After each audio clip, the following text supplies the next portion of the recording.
Hello Huntsville. I'm Cynthia Joyner with the Cynthia Joyner Real Estate Group. And in the studio with me today is none other than Huntsville's music officer, Matt Mandrella. Have a listen as Matt takes us on a musical journey inside the vibrant music scene here in Huntsville.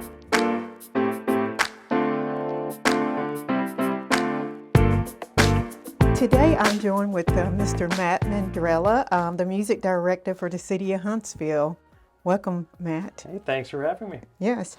So, I heard that you worked for Graceland. Is that true? I did. Yeah, previous to arriving in Huntsville for 3 years, I was in charge of special projects and live music and marketing initiatives for Elvis Presley's Graceland campus in Memphis. Wow. Tell me about that experience. It was awesome. You know, you're pretty much walking into history every day, and it always kind of blew my mind that every day when you show up for work, there's about 1,000 people outside the door waiting to walk through Elvis's house. And he's been gone for quite a while, and to sustain that popularity has been amazing. But my role was primarily focused on non-Elvis things, actually. Right before I came in, a managing partner put a significant investment into the campus to kind of position it. It'll always be the home of Elvis Presley, but position it to do more kind of like pop culture activities. And as part of that, were a couple music venues ranging in size from 500 to 2,500. And we had a partnership with Live Nation to book all the shows there. And so my kind of primary role was to develop the non-Elvis event side of the campus. But at the same time, there's no way to really work at Graceland without working on Elvis stuff too, so that was fun. We established the Graceland Live brand, and and to this day still we're getting a lot of concerts and everything over there. It was a really fun experience. But saw the Huntsville music officer post on Facebook that the job was open, and checked it out and was immediately very enthusiastic about it because thought it was a position that kind of molded right with my resume. And it's also one of those things where you know how you'll click on something and then every time you're on social media it kind of like pops up. So the job opening was kind of following me every time I'd open on social media. So threw my hat in the ring, and several months later we're calling the moving trucks. So. Wow, that was an exciting role at Graceland, but we're however, so grateful to have you here in Huntsville in the role of the Music City Director. That's a new position for the city of Huntsville. Tell me a little bit about your role. For sure. It's a very exciting time for music in Huntsville, and the city is growing its music environment very seriously, so seriously to where they pretty much crafted an entire department and office around it, similar to how we have a Parks and Rec department or a team that focuses on greenways. We see music as a quality of life initiative. More music and a better music scene makes a city better for its tourists and its residents. And so my role as the music officer is to be in charge of that music office, which in a nutshell is responsible for just creating the most awesome, most dynamic music environment the city can possibly come up with. Wow. So what makes Huntsville so special to you since you've moved here? What do you... Hands down, the people, the community. We are still, I've been here for 1.5 years, and we are still, not a week that goes by to where, we don't kind of reflect on just like certain moments we have that are just a shining example of just the people that live here. It's the kind of city where if you, if you're have a blowout on the side of the road, like somebody is going to come and help you out, and you wouldn't even think of them having ill intentions. Just everybody is kind of in it together. Everybody's very supportive, and everybody's just so nice.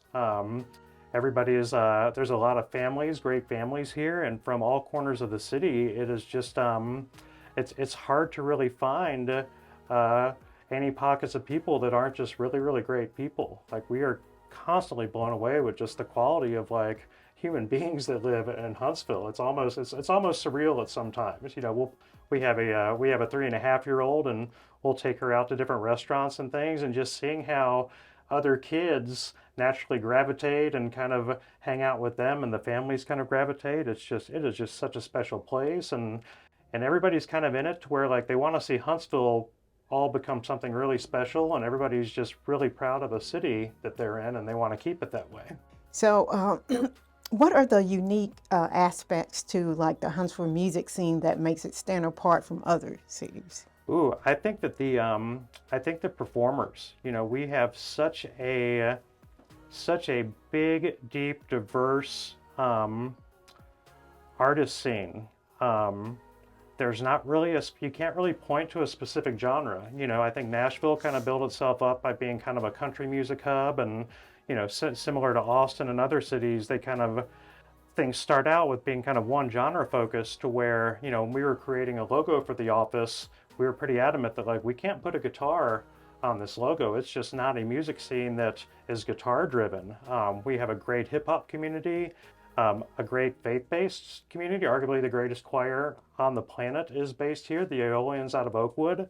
The education system is developing some amazing talent, from the A&M marching band to our Huntsville High School marching band has actually been invited to go to London for New Year's to participate in the New Year's Day parade there, which is the biggest New Year's Day parade on the planet. Um, it is just songwriters. We have great rock artists. We have great EDM artists. We have great hip hop and everything in between. I think just the diversity and the depth of the artist pool that we have here locally is, I think, what really stands out and what's really going to continue to put us on the map. What has been your favorite Huntsville concert? Ooh, I think that that's a great question. I think that we have to put the first weekend of the first waltz, the opening weekend of the amphitheater in there, and I'll put all three of those days into one concert. Just, you know, there was so much anticipation and excitement about that facility, and it opening up was great. But I mean, so many. I mean, getting introduced to local bands at Voodoo Lounge, local hip hop showcases at the camp. It's hard to really put my finger on maybe a favorite. Actually, maybe Bluey Live, just because like I was there with my daughter, and then maybe the El King show at the Orion because of that experience. Like don't get too many kind of like father-daughter big concert moments when they're at that age, but those make them even more special when, you know, throw those headphones on and she can to protect her ears and then bring her along is probably the most notable ones. Okay. So, who's your favorite Huntsville musician, past and Ooh. present? I'm gonna have to plead the fifth on present. Have to plead the fifth on present because, and honestly, I don't know if I could really name one. To be honest, I think that there are dozens that are on a kind of upper tier that, depending on who I'm listening to that day, would be my first. But I think that you know, past artists, I think, you know, it's hard to argue with Little Richard. Okay. You know, just because I mean it's Little Richard. You know. Okay. That's fair. So, what's your assessment of the live music scene in the Huntsville churches? Oh, amazing. I think that's an integral part.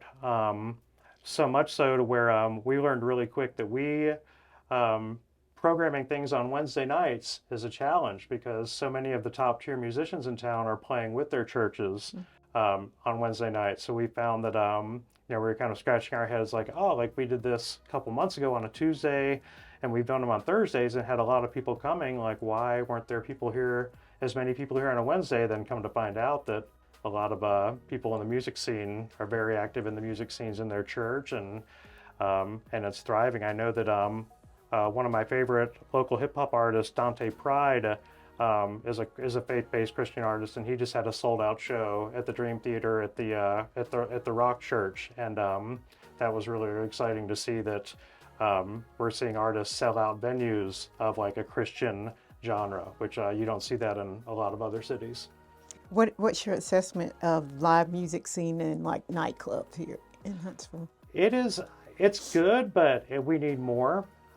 We need more jazz venues, and you know, our kind of gap right now is we have venues that can accommodate artists that are kind of like that 1,500 capacity and higher level, and then kind of like you know, barroom and listening room kind of showcases, maybe 200 and under, but that, you know, the artists that can come through that are here locally or that want to travel through that can play that kind of 300 to 1,200 size venue, that's kind of the hole we have right now. And so we're working on both recruitment and development of those size venues here, because I think that's for sure the biggest kind of hole we have in terms of where performers of different scales can play. Okay.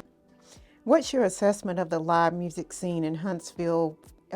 Festivals like concerts in the park, jazz in the park, jazz in the garden, and the old school festival. Awesome. I think that the city does arguably as well as any other city providing high quality live music performances in public spaces that are free and easily accessible.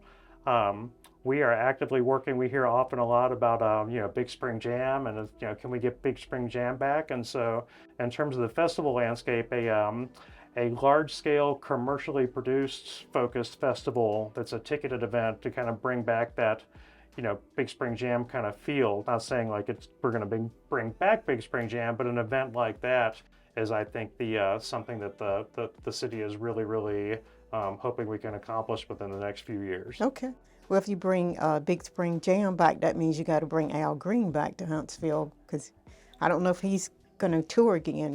He's up Well, here. one of the coolest things of living in Memphis is that you can go see him every Sunday at his church. So Oh, yeah, his Al Green's church that he's a pastor of is literally a couple miles from the Graceland campus, and so I was really surprised with that, to where it's kind of and I might have just been late to the party, but I thought that was kind of like a hidden gem of Memphis, that like Al Green is an active pastor there in a church and a congregation where you can every Sunday like go see the man. So wow. I got to let my daughter know. She's one of his biggest fans. I mean, oh yeah, she's cleaning up her home on Saturdays. It's like a ritual, to clean up on Saturdays, listen to a little old school music. And she's like, Mom, we've got to go see Al Green before it's too late. So I've got to let her know that. oh yeah. When you're traveling to Memphis, make sure you have make sure Sunday is on the itinerary. A lot of people like leave to go home on Sunday when they're visiting, but yeah, stay in Sunday in Memphis and go see Al Green.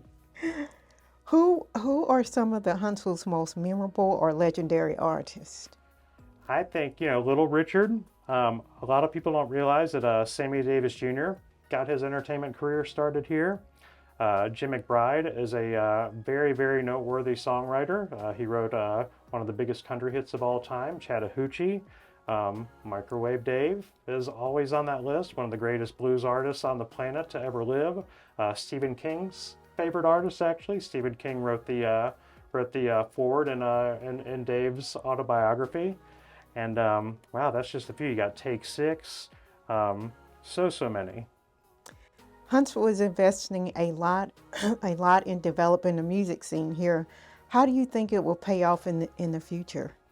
I think it's going to pay off in leaps and grows. More music makes cities better, and I think that also, what's really special about the way that Huntsville is approaching music is we see it as a workforce development initiative, where of course, like we want to create more music industry related jobs, but also for companies that aren't in the music space, like your NASA's and your Boeings, people like to do things other than work after 5 o'clock. And so the more a city can provide on a music space for people to enjoy after work helps those companies recruit and retain talent better. The reality is that a lot of people in Huntsville are smart enough to where they could live and work anywhere on the planet, and for them to land in Huntsville, the more extracurricular and fun things that we can offer outside those 9 to 5 hours for them, it's going to attract and keep them here and just keep the city growing and awesome. Yes. So September's coming up soon, and tell me a little bit about Music Month in September. Sure. September is definitely the biggest month on my calendar, because last year the city proclaimed officially September to be Huntsville Music Month as the official month-long celebration and spotlight to all things in Huntsville's music ecosystem. We say the word ecosystem because those are the conditions in a community that can help music thrive. And so in addition to the city enhancing its music programming efforts, we invest in a lot of marketing and support for community events that are already established to help them grow and to put a bigger spotlight on them as well. And so we have some big things planned, everything from large concerts to career and artist development workshops, a music industry job fair, a school instrument drive. Our local library has a streaming platform that has a submission kind of like entry basis for, and so September is going to be the month-long submission for the blast program through our library. And aside from just what we're doing, we put a megaphone on everything else happening in the city in September that's in the music space as our way to kind of really promote to the world even more about all the special things happening here. Wow, wow. I'm looking forward to September. Absolutely. We got Jazz in the Park, and we picked September honestly because a big reason we picked September was because of Jazz in the Park, because the city already had a very signature, very awesome concert series in September. And so, to start an initiative, a month-long initiative, having a pillar in place to build off of was important. So we picked September pretty specifically around Jazz in the Park. It was like, oh, we got the building block here already, and how can we build around it? And it's worked out really great. Since you've been here, I've been hearing a new phrase, new concept, the music ecosystem, right? So Huntsville's got a music ecosystem like other cities do. What is the definition of that concept or phrase, music ecosystem? Sure. A music ecosystem are the conditions within a city that can help make music thrive. And so we look at the ecosystem as a whole. It's everything from education to production to sound and lights to, of course, like the big shows and the small shows and everything in between. And so what can Huntsville do to be intentional about making those conditions within our music scene better, to where it sets us up for success in the long run across the whole scope of music? Does this ecosystem have discrete sort of subsets or parts that you want to focus on? Absolutely. And I think those key components range large and small. The larger ones are allow me to kind of not have to put as much focus on them. Just for example, like the Orion Amphitheater has an amazing management team in place that I don't really have to be too hands-on with. They do such a great job, and so same with the Von Braun Center and a lot of our other great venues. But that frees me up to kind of help identify community events that might need just a little nurturing to help get to the next level, like events like Porch Fest, like young lady Cece who does Sound on the Hill.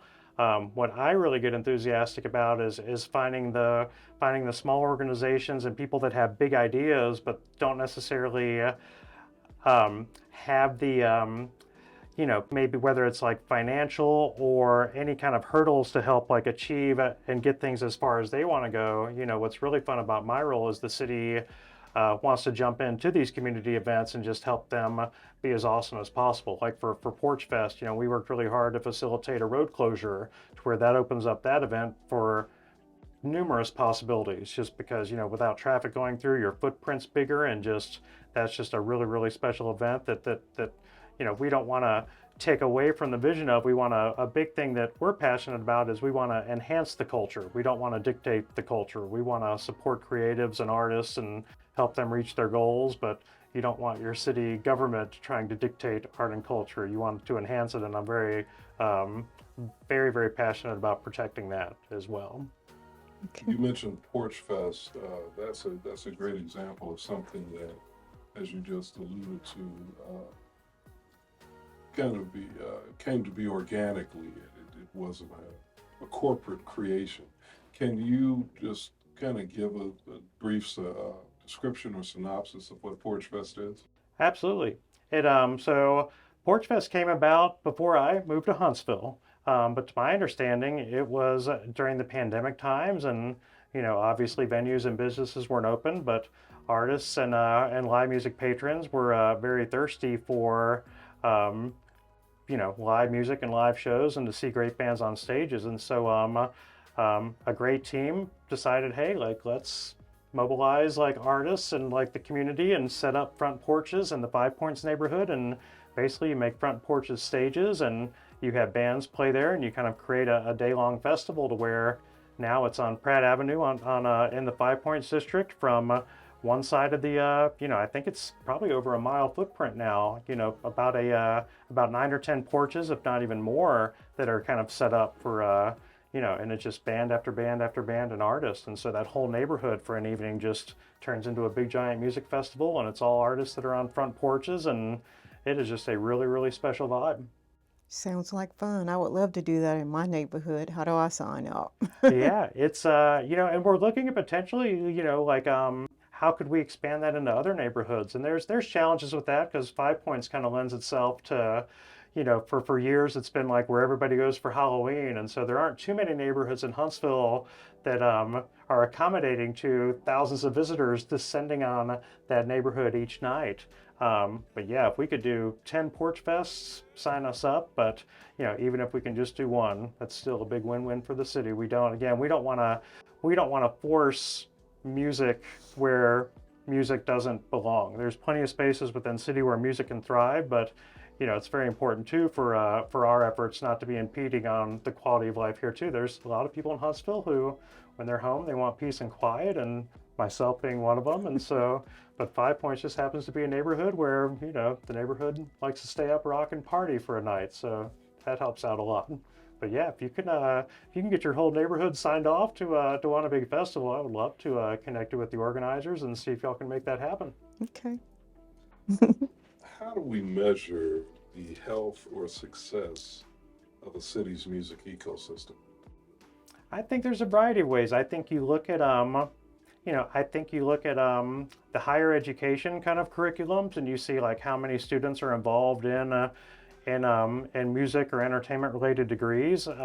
Same with like your kind of like high schools and everything on down. You kind of look at those programs. I think you look at the number of artists and musicians you have living in your city. I think you look at the number of events you have in your city that have like a live music focus, and I think that if your full-time venues, how many restaurants in your city are just having solo acoustic acts just to enhance that entertainment. I think that in terms of measuring it, there's a lot of metrics on the economic side. Like you can kind of like do economic studies and things like that, but at the end of the day, I think an eyeball test and just kind of like a feeling is where it really comes from. Like when you go out, is music around you, and if you constantly feel like the answer to that question is yes, and that the answer to that question is yes more days than not, then I think that's where we really have it.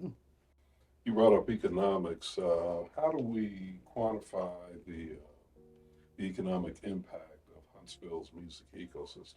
For sure, you look at a lot of a lot of it's like tourism data. A lot of these what's really kind of special about a lot of the artists that the city-owned venues focus on, it's that mix of like what does the community want, but also like who can draw from outside. One of the things we really like and get a kick out of is when we're at the amphitheater at the VBC, going through the garage or the parking lot and looking at how many different license plates that don't say Alabama are in that parking lot.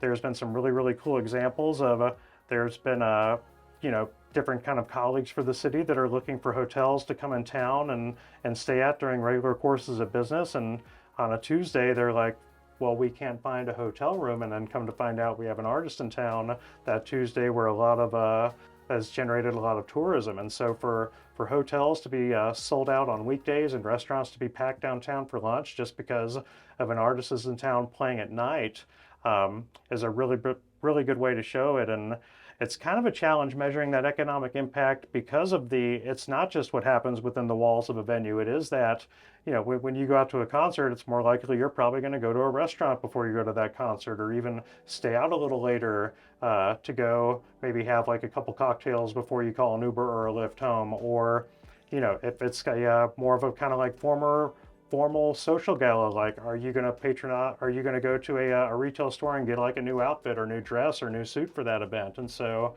we're putting our heads around, and we're working with some groups that are kind of specializing in those kind of music related economic impact studies to come up with a real number. But that's where the challenge is, like the number of how many tickets you sold and like what your food and bev sales are at a venue is easy. It's like how many more people are going to Starbucks to stay? How many people are going to local coffee shops to stay? Is kind of the challenge to come up with like that real number, but that number is significant, and it's just going to grow and grow and grow. So you are hosting the first ever Music Cities convention in Huntsville in October, I believe it is. Mhm. Uh, Tell us about that event and what's going to happen. For sure. It's the 10th iteration of the event. They go to a different city across the globe with each chapter, and so we're this will be the 10th time that the event happens, and the first time in Huntsville.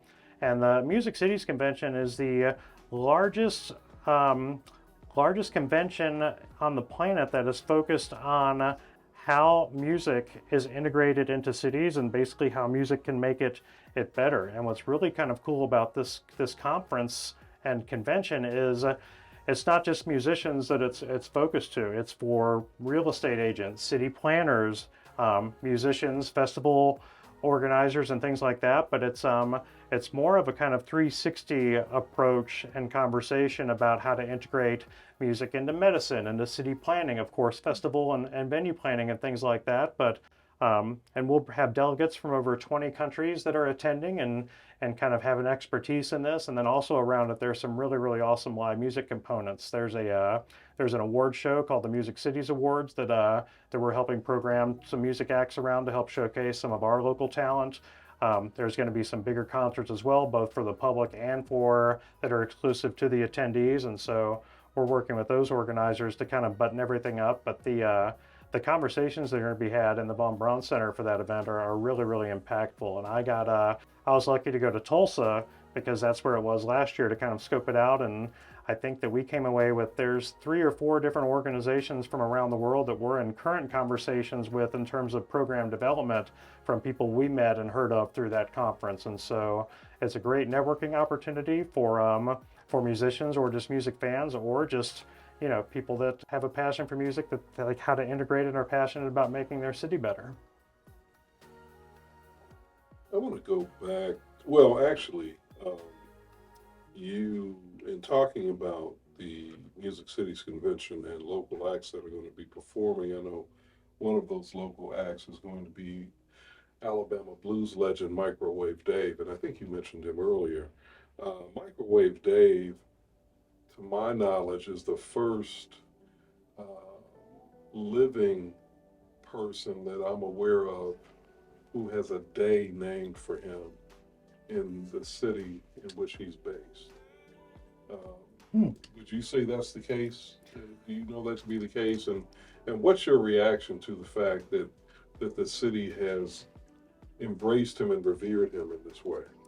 I know he's I can't speak for all cities, but I am confident that he's the first musician in Huntsville to have a city recognized proclaimed day named after. And I can't think of anyone who's more well deserving of just, I mean, he is he's a living legend. He's been a legend for decades and will continue to be for decades beyond this. And, just a great person to boot. And I can't think of a better just like ambassador for what's representative of like Huntsville's music scene than Microwave Dave. And I mean, he's Stephen King's favorite artist, which I mean, that's just a whole kind of story for how that even came about itself. But I've been lucky enough to get to know him in my limited time here and have some great conversations with him, and I just think the world of him. And just to see how Microwave Dave Day has grown from just kind of a proclaimed day to an actual initiative around an education foundation that bears his name, and it just turns into a big day-long event. And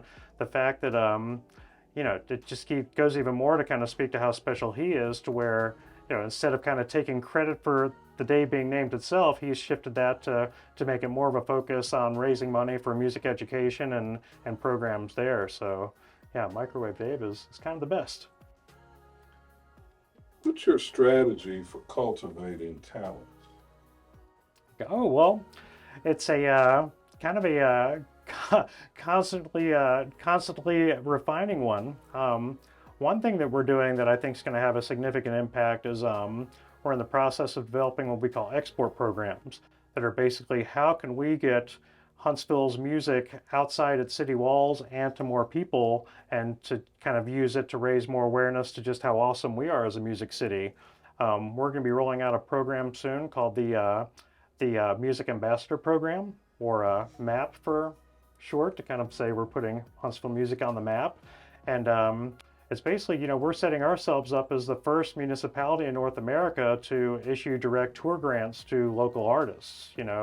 We think that we think the musicians are arguably probably the coolest people in our city, and so what better kind of segment to help mobilize and turn into brand ambassadors for the city, because we have people that live here that are on stages all across the world on any given night, and so as a way to help incentivize them to even talk more about Huntsville while they're on stage and help promote the city while they're out on the road touring through their efforts.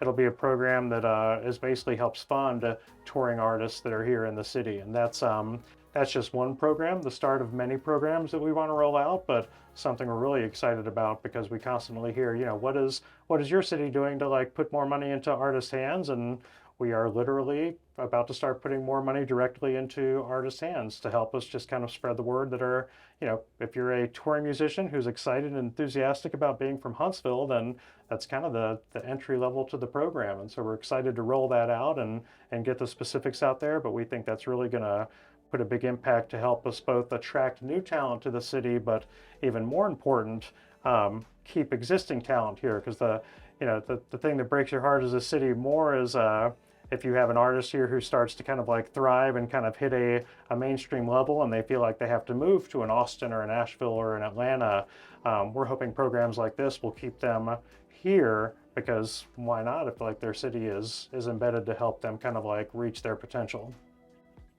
Just two more questions, Matt. How do we cultivate in Huntsville the non-performance side of the music business, meaning songwriting, publishing, production, promotions, etc.? That's a great question, and I think that is probably the biggest challenge that I kind of put my head around, is that we have such an amazing infrastructure of quality artists of the onstage level, but we definitely need to figure out how to bring more of those support systems in. Like we need like more artist managers, more promoters, more agents, more lighting designers, more sound techs. Like we need that support structure around artists. And we're looking at a lot of both private and public kind of like things that have success in kind of developing those, and we want to see we want to learn from those and see how we can implement them here too. But it's how to do that, I think that it's kind of a mix of an educational component, but then also a recruiting component. I think that and at the end of the day, I think it all starts with the artists as well. Like the more artists we have that are kind of reaching higher levels, like that's organically going to attract more people within the industry that wants to work with those artists and see an opportunity to build their careers as PR agents or managers around the teams of these artists. But I think that cultivating that, it starts with the artists, and it's a rising tide lifts all boats. And so as our artists rise to new levels, like naturally it'll attract and retain, and even people at a younger level that'll like be interested in wanting to like get into those career paths, and that'll lead to our universities and trade schools developing like programs like that to help open doors. And so yeah, I think at the end of the day, to do it, like it's all about the artists, and like if you build it, they'll come through that. Final question. Huntsville seems to be unique, especially for a city of its size. When you think about the musical heritage here, whether you talk about W.C. Handy, Microwave Dave, Take Six, Little Richard, Sammy Davis Jr., Deacon Sue, Dave Anderson, on the opera side, Angela Brown, Brandy Sutton, and Whitney Morrison, the Aeolians, Maroon and White. I mean, the list just kind of goes on and on and on. Reuben Studdard, Chris Willis, Julie McKnight, Brian McKnight, all of these people that have either Mervyn Warren, who either grew up here or native to Huntsville, or who came through here and saw part of their musical journey shaped by what they experienced here. When you think about all of that, and you then evaluate it in light of other cities, what kind of conclusions do you come to, or do you come to any specific conclusions about Huntsville and its music heritage when juxtaposed with the heritage of, say, a Memphis or a Nashville or any place, really. For sure. I think that our heritage is on par with any other city in the country. I think that the only thing that separates us from those is that those places are a little bit more ahead of the curve in terms of like helping to showcase like how special that heritage is, which is something that like we're very enthusiastic about, passionate about bringing to the table. It's not a day or a week that passes where I don't learn something pretty significant about like the past of Huntsville's music efforts that really just kind of makes me take a step back and go, wow, like really that happened here, or that artist is from here, or there's a relation to this artist or this like music thing from here. And I think that, we just need to harness that and figure out a way to showcase that to the world. I know that one of the members of our music board, Cody Gopher, is spearheading a pretty awesome documentary series that's focused basically just on the historic element of music, how it relates to like Highway 72 in the North Alabama area, and I think that is going to be a tremendous asset to help us kind of tell this story. But yeah, I think that just those other cities have been better at kind of like telling and cultivating that story than we have in the past. But now that we have a position like mine in place, and hopefully like that's going to garner a lot of enthusiasm and interest for the creators that are better at telling that story than just the guy at the city would be. I think that's going to be a key to it, is because there is, speaking on Cody's kind of documentary, what's really kind of eye-opening about that is they initially went into it thinking it would just be a feature film, and like that is now a like episode, probably many seasons kind of journey, because that story is just like so big to tell that you can't fit it into a 2-hour documentary. Like and subscribe to Hello Huntsville today on all your favorite podcast platforms. Sponsored by the Cynthia Jordan Real Estate Group, Jeff the Mortgage Guy, and Tony with T-Mill in the Morning Show.